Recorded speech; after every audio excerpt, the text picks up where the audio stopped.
listening to Good Brews, Bad Views, the podcast that asks if great beer makes bad movies any better. This is Max, just flying solo today, but I'm here at the future space of Copper Hop Brewing Company with the people behind the brewery to talk about their ongoing Kickstarter campaign and the brewery that will be coming soon to St. Clair Shores. So, hello, and please introduce yourself. Yeah, hi, Max. Thanks for the introduction. My name is Jason Balicki. I am the general manager. I'm Shaun Koltuniak. I am a brewer and cider maker. And I'm Jeremy Lewis, the head brewer. Cool. So I found you guys online because you guys are launching a Kickstarter campaign for your brewery, Copper Hop, opening up in St. Clair Shores, Michigan. So I kind of wanted to maybe get in on the ground floor and kind of get to know you guys because you're pretty close to where I live and on the way home for me for work. So likely that I'll be stopping in. Start things off. What's the story behind the three of you guys? Yeah, so Jeremy and I actually met about 7-8 years ago through my wife, good friends with my wife's sister's good friends with him, and so we met through them. Have always had an affinity for beer, always kind of talked beer with each other. Probably about 5 years ago, Jeremy started talking about that he home brews and everything like that, and I had a couple of his beers, really liked them. So that just kind of turned into us kind of spitballing on opening up a brewery, and kind of here we are today. Shaun, actually, I've known even longer than Jeremy. I've known Shaun for... It's got to be almost 20 years. 18 years, yeah, 18 years now. We used to work together at Best Buy back in the day. It was a Wednesday. So Shaun and I actually ran into each other probably about a year and a half after Jeremy and I started talking about the brewery and what we were doing. And when I talked to Shaun about what we were doing, he basically said if there's any way I could ever be a part of it, then please let me know. So we were actually, Ryan told me he was opening the brewery, and I said, man, that's kind of what I would love to do someday. And I looked at this one space, and he said, well, that's crazy. That's a space we had looked at too. And I had met a master distiller and winemaker years ago. He kind of got me started into that path, and then met somebody who homebrewed. I was kind of intimidated by beer, and I homebrewed with him one time, and I said, wow, this is it. And I kind of left everything else behind, and it's been full steam ahead on brewing ever since. And then when I met these guys, you never know what you're going to get. And the first thing they did was they brought me some of Jeremy's beer, and I'm like, all right, these are the guys I want to be in business with. This guy makes excellent beer. Yeah, and Jeremy, we're actually drinking some of your beer. So how long have you been homebrewing, and tell us about this beer we're drinking today? So I've been homebrewing for about 9 years, since 2010. I actually started homebrewing with my brother-in-law out in Romeo. We always had dreamed of bringing a brewery to like a small town, so we started off aggressively for beginners and went straight to full grain. We didn't start off with extract or anything. We were like, if we're going to do this, we're going to try to figure out how to do it the right way. And so from there, we bought the book How to Brew, which I'm sure every homebrewer's read. And we kind of learned on the fly as we were going how to come up with some good recipes, things we like, things we don't like. Mm-hmm. The brew we're drinking is actually a Citra Pale Ale. It's pretty light, easy drinking. I like to make lighter body beers, something that you can session super easy. Yeah, that seems to be a little bit of a trend right now. So that's good. Like this is very good. Not high body. We thought Citra from the hops. So it's very, very tasty. So that was another thing that we kind of came together with that was a natural fit is when Jeremy and I started talking about our recipe books, it seemed as though they completely complemented each other. Yeah. We were kind of both good at making different types of beer.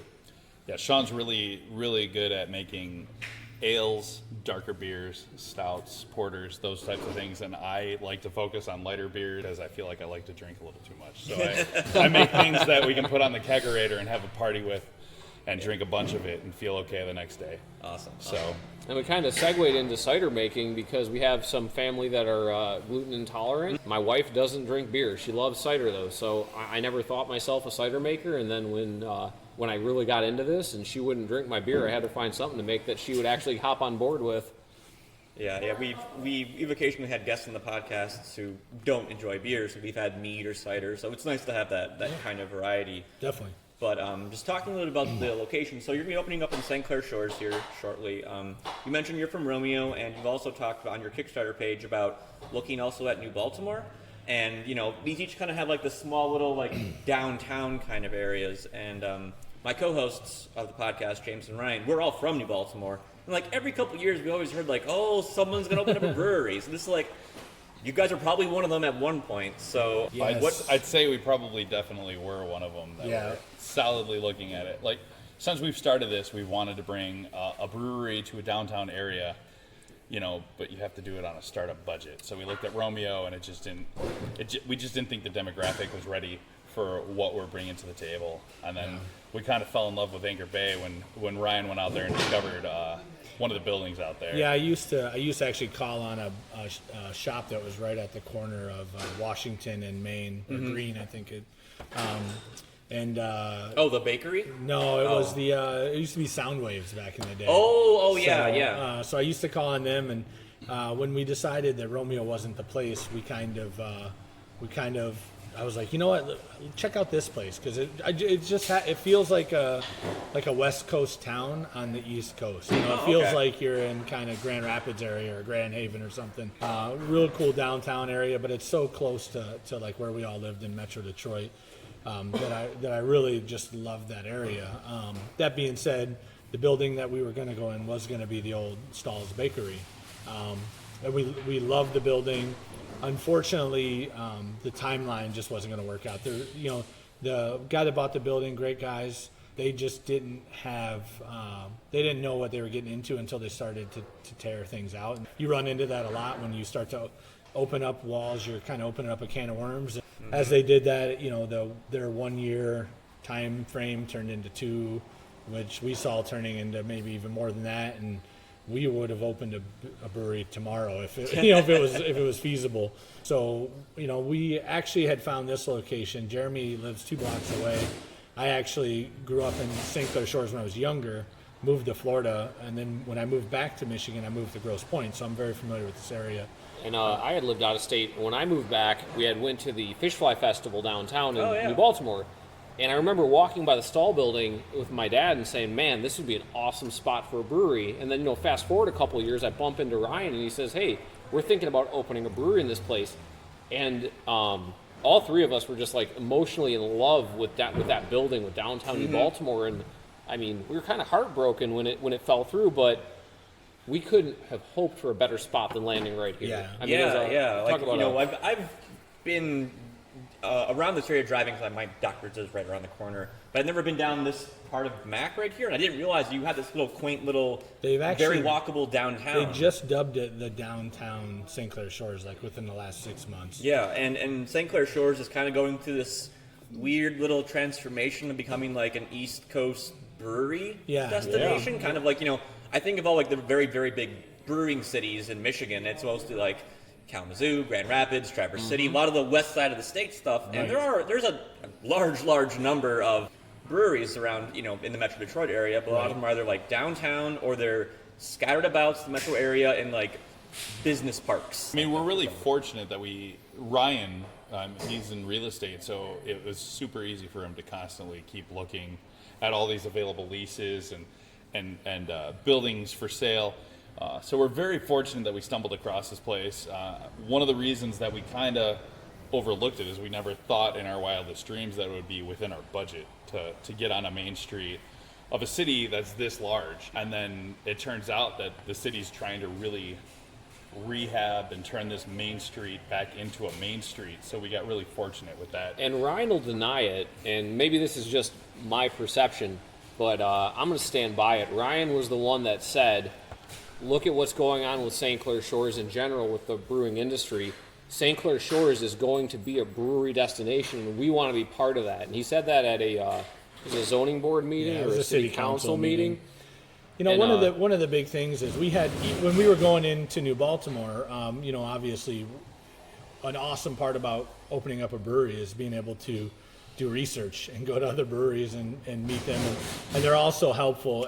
Two of the breweries that were very helpful to us when we were starting out and looking into this were Baffin and Jamex. So when we even considered this location, we actually had conversations with both of them and kind of got their good graces to become a part of the community, because we didn't want to we wanted to make sure that they thought that it could support another brewery. Yeah, you want to step on any toes. Yeah, or strong arm into their. Especially with Exactly. people that have been so good to us this whole process, and I mean anything we've asked, they've helped us out with. Yeah, I mean, it's just one of those things where that's the cool thing about opening up a brewery is that other breweries they're so helpful. It's a community. It really is like kind of like a brotherhood, and they really just want to help out and help you get to a point where you're successful just like they are. So Yeah.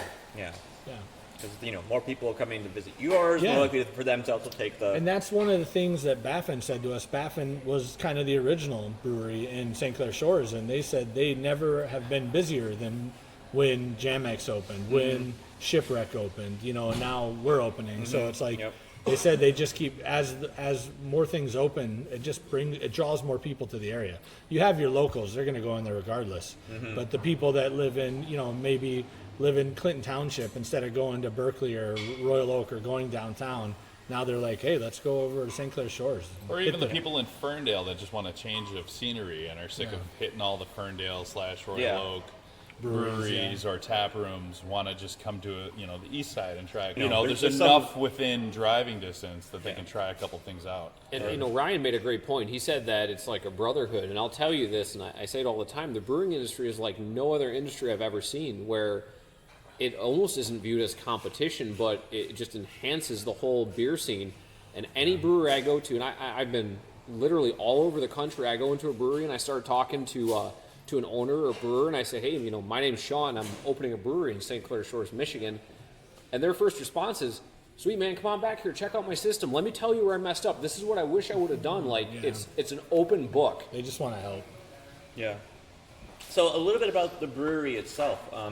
You guys, so your Kickstarter is to finance getting a lot of the equipment because some of that equipment is very, very expensive. Very. Do you have a plan for what size of barrel system that you guys are going to be going for? It's a 5-barrel system. 5-barrel system? Yep. Okay.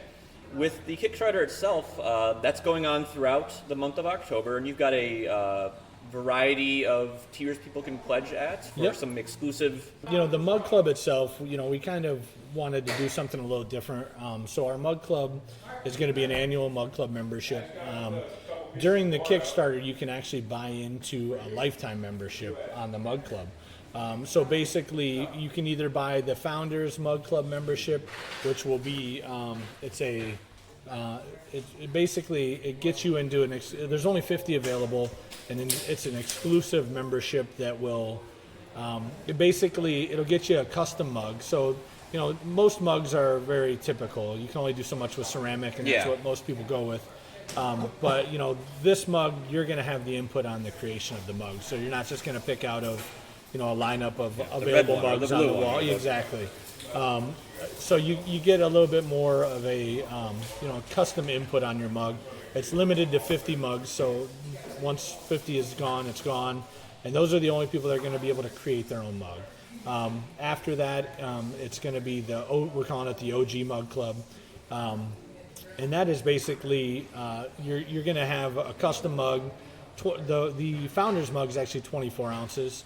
The OG Mug Club mug will be 22 ounces. And that'll be just it'll be custom, obviously. It'll have our emblem on it, everything like that. But there's going to be like 12 or 15 color options that you have to choose from, basically. Speaking of your logo, I love the logo of the hare jumping over the hop. I remember seeing it a couple months back, I think, when you guys were just getting started, and I'm like, that's super cool. Yeah, thank you. Yeah, we actually... that was quite a process. Yeah, we didn't agree on a lot of things, but when the guy that did our artwork, when he sent us that back, we were like, wow, that's it. Like, it's such a good play on words, and it's such a cool looking logo that, so we're excited. Thank you. Yeah. So back to the OG membership.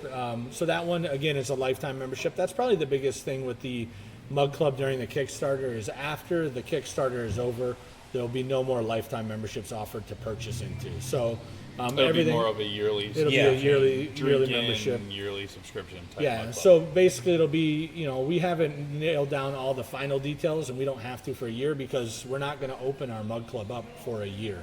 So anybody that buys in during the Kickstarter, you'll be the only Mug Club members for the first year. There'll be like a Mug Club waiting list that you can get onto to buy into it after our 1 year anniversary. but that'll be annual, and those mugs going forward will only be 20-ounce mugs. So, every tier has kind of a little bit of a liquid benefit, and then also the people that buy in during the Kickstarter will also, they'll have first crack at anything we do, like can releases or events and stuff like that. So Cool. yeah. And then you've got a variety of tiers that have, hats and sweatshirts, T-shirts, and hats, so, some hoodies, those This types sweet of things. hoodie I'm wearing right now. It is a nice hoodie. Yeah. Yeah. And So- we are entering like the hoodie season. Yeah, of Michigan. exactly. So, Exactly. so the only thing as like unpredictable as Michigan weather is Right. when breweries are open, and kind of going along with Kickstarters being late sometimes. Do you guys have a estimated opening date? Yeah, it was. We were hoping to be open by the beginning of November. Now, realistically, it's probably going to be the end of November, beginning of December timeframe. So that's our goal. It's hard to ever put a date out when there's so many variables. You're relying on a lot of licensing. Yeah, We got all our licensing done, but not it's even the permitting with the inspections. city Yeah. and such things, and just you start to. You can very easily fall behind if a grain shipment comes in 2 days late, and oh crap, I'm brewing 3 days after I thought I was going to, and then the yeast doesn't show. So it's just us getting into the rhythm of ordering things and getting the proper ingredients here when we need them, and the equipment here when we need it.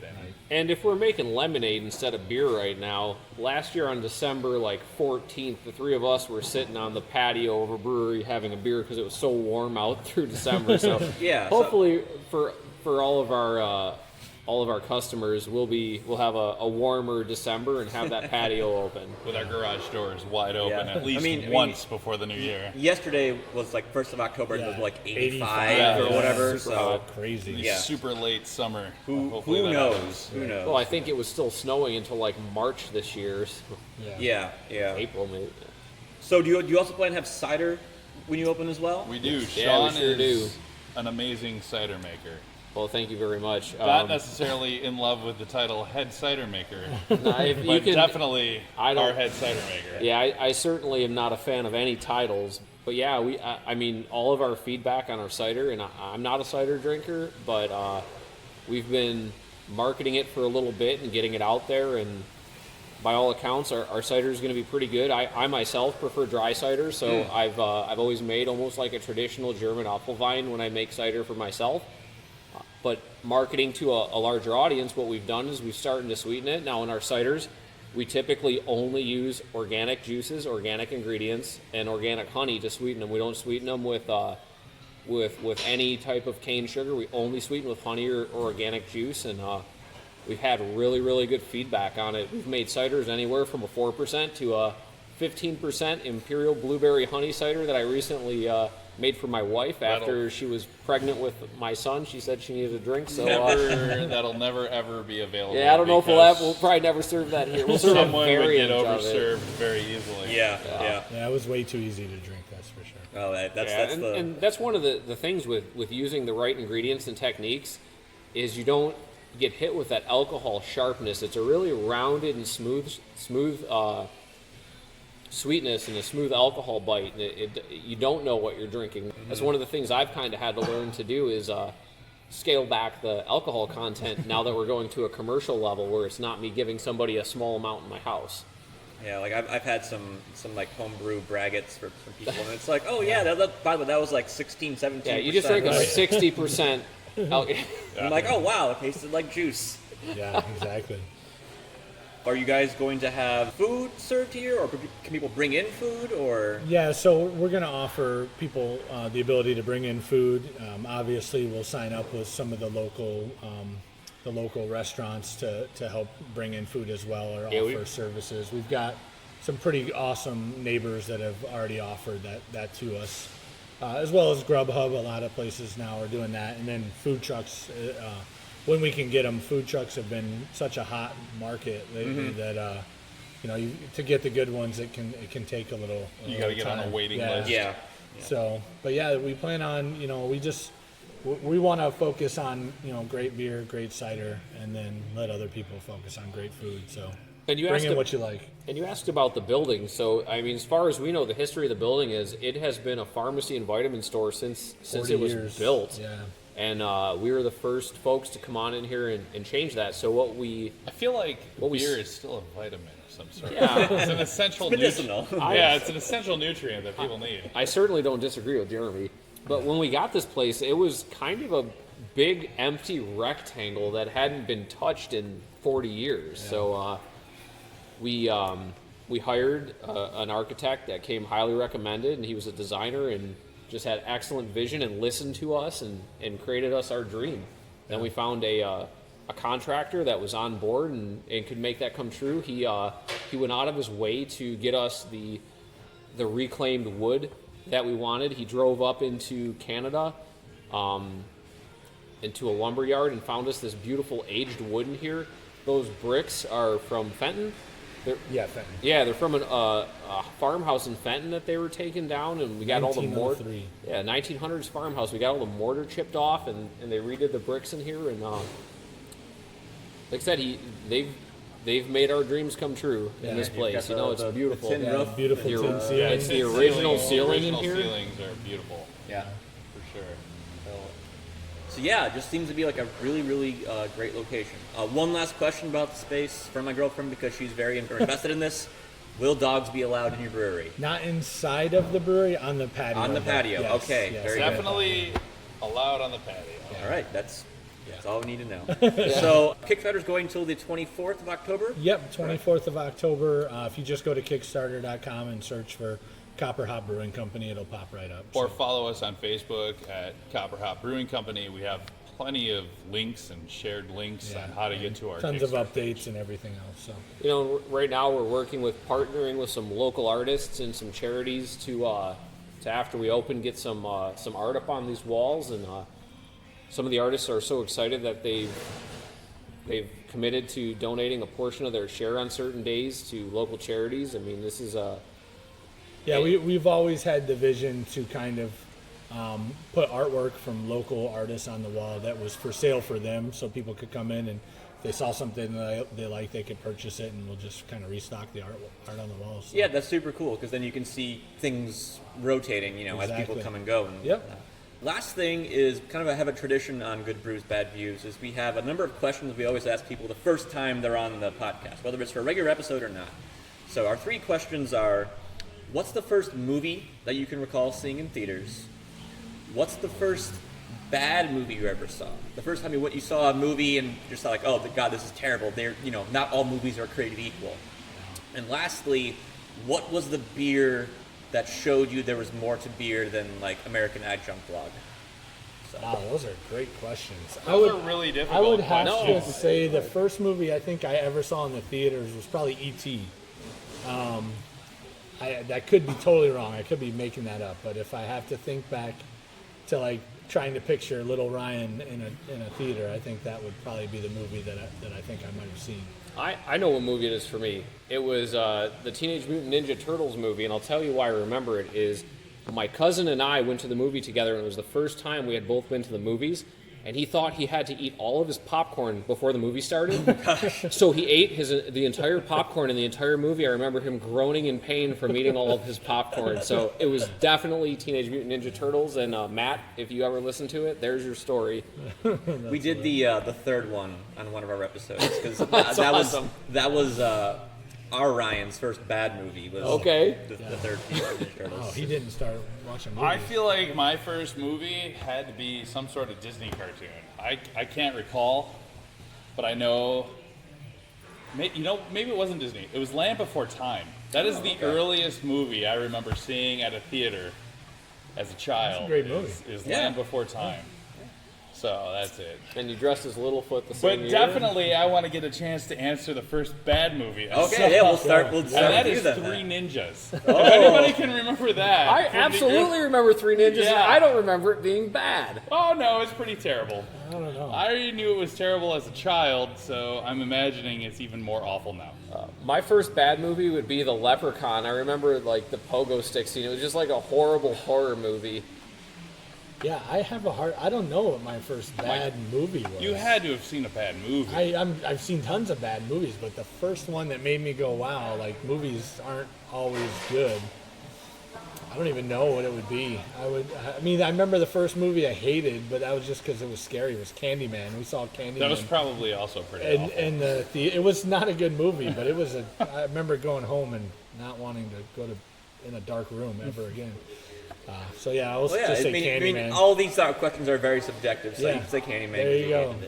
All right, so last question. Beer. The beer.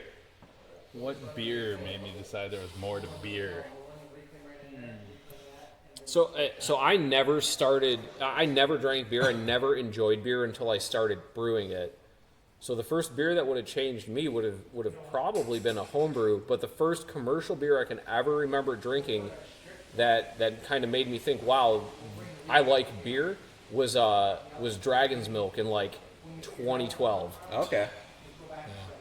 I was going to kind of say the same thing. It was You either, can do that. I mean, being from Michigan, you might give me Oberons and Belsky Hardens. See, We get through this. all right, so everybody switches to Blue Moon, but that doesn't actually make you like interested in other beers. Yeah. I think mine was a Dragon's Milk or a Founder's Breakfast Stout, where it just has such a different flavor than everything you're used to. Yeah, and it's complex. It made me. I remember. The first time I talked about brewing with my brother-in-law was at Shamrocks in Utica. Oh yeah, love going. And they always have a great tap list. And one of the things that they always carry, or they used to, I haven't been there in a couple of years, on tap was the breakfast stout. So we were drinking the breakfast stout or the Bell's, I think is it Founders or Bell's Poet? That's New Holland. New Holland. New Holland. Okay. Yeah.